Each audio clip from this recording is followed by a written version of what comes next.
আসসালামু আলাইকুম। কিকফুট বাংলাদেশের অফিসিয়াল প্ল্যাটফর্মে আপনাদের স্বাগতম। আমাদের আজকের বিষয় আগামীকাল বাংলাদেশের খেলা যে প্রতিপক্ষের বিপক্ষে তার সম্পর্কে, অর্থাৎ ভুটান সম্পর্কে।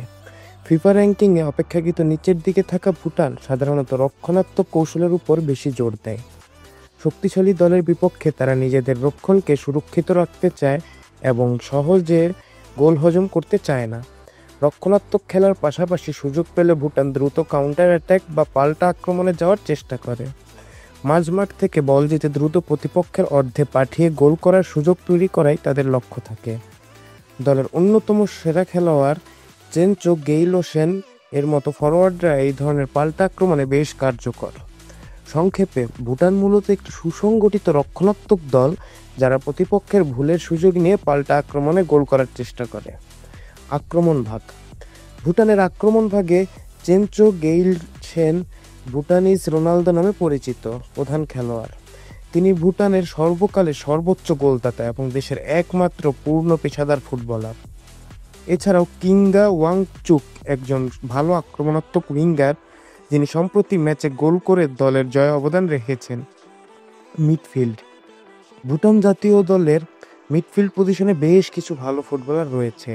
এদের মধ্যে সেন্ট্রাল মিডফিল্ডার তশেল থ্রিম নামগিয়েল পারো এফসিতে যিনি খেলেন এবং অ্যাটাকিং মিডফিল্ডার অর্গিয়ান ওয়াংচুক শেরিং যিনি থিম্পু সিটি এফসিতে খেলেন, এনারা উল্লেখযোগ্য। রক্ষণ ভাগ। ভুটান জাতীয় দল ফুটবল দলের ডিফেন্স পজিশনে তেনজিন দর্জি এবং কর্মা চেত্রিম দুজনই সেন্টার ব্যাক হিসেবে গুরুত্বপূর্ণ ভূমিকা পালন করেন। তাদের ভালো মার্কেট ভ্যালুও রয়েছে। ভুটানের সম্প্রতি কিছু ম্যাচ রয়েছে যার ফলাফল হলো 25 মার্চ 2025 ইয়েমেনের বিপক্ষে ড্র, যা ছিল এএফসি এশিয়ান কাপ কোয়ালিফিকেশনের ম্যাচ। তার আগের ম্যাচটি ছিল 8ই সেপ্টেম্বর, যা একটি প্রীতি ম্যাচ এবং বাংলাদেশের সাথেই ছিল, যে ম্যাচটি তারা 1-0 ব্যবধানে জিতে যায়। 5ই সেপ্টেম্বর রয়েছিল আবার বাংলাদেশের সাথে, যেই ম্যাচটি তারা 1-0 গোলে হেরে গিয়েছিল। 25 মার্চ 2024 আরেকটি প্রীতি ম্যাচ ছিল শ্রীলঙ্কার বিপক্ষে, যেখানে তারা 2-0 ব্যবধানে হেরে গিয়েছিল। আরেকটি ম্যাচ 22 মার্চ 2024, যেটি প্রীতি ম্যাচ ছিল এবং সেখানে তারা সেন্ট্রাল আফ্রিকান রিপাবলিকের কাছে কোনো রকম পাত্তাই পায়নি, 6-0 গোলে তাদের উড়িয়ে দেওয়া হয়েছিল। শেষ দেখায় ভুটান জিতলেও সর্বশেষ 5 দেখায় তার হিসাবটি কিন্তু সম্পূর্ণ বিপরীত। লাস্ট 5 ম্যাচে বাংলাদেশ জিতেছে 4টি, যার পক্ষান্তরে ভুটান জিতেছে মাত্র 1টি।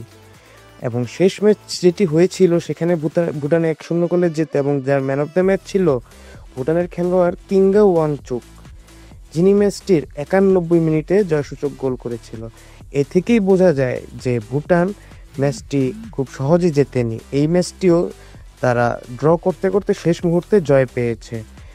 এই ম্যাচটিতে ভুটানের রক্ষণভাগ বেশ ভালো ছিল, যার ফলে বাংলাদেশ গোল করতে পারেনি।